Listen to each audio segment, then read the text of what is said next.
बहुत समय पहले की बात है। एक छोटे से गांव में हरिराम नाम का एक गरीब मगर बेहद चतुर किसान रहता था।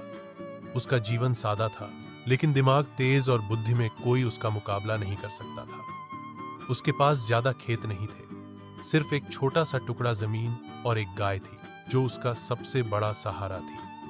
उसी गाय का दूध बेचकर वह अपने परिवार का पालन पोषण करता था।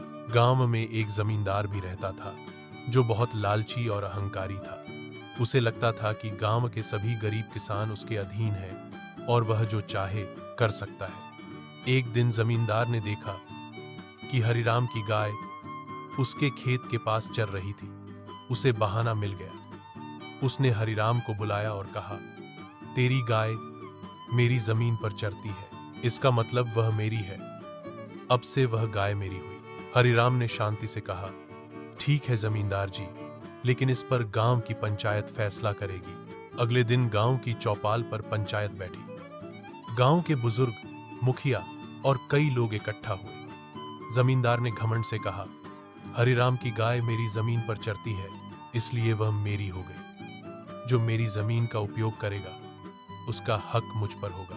हरिराम ने बड़े शांत स्वर में जवाब दिया, पंचों, अगर ऐसा है तो फिर जो पक्षी आसमान में उड़ते हैं, जो बादल आपके खेत के ऊपर से गुजरते हैं, क्या वे भी जमींदार के हो गए?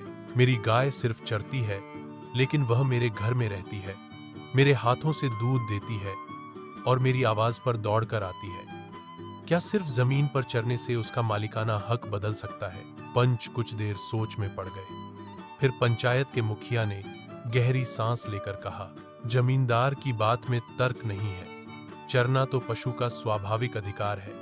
गाय हरिराम की है और उसी की रहेगी। जमींदार को गरीबों को डराने का अधिकार नहीं है। जमींदार शर्मिंदा हो गया, लेकिन हरिराम की बुद्धिमानी और शालीनता ने सबका दिल जीत लिया। गांव वाले भी बहुत प्रभावित हुए। उन्हें यह सीख मिली कि बिना झगड़े के चतुराई और धैर्य से हर कठिन परिस्थिति को सुलझाया जा सकता है। सीख, इस कहानी से यह सीखने को मिलता है कि बल या डर से नहीं, बल्कि बुद्धि और धैर्य से ही सच्ची जीत मिलती है।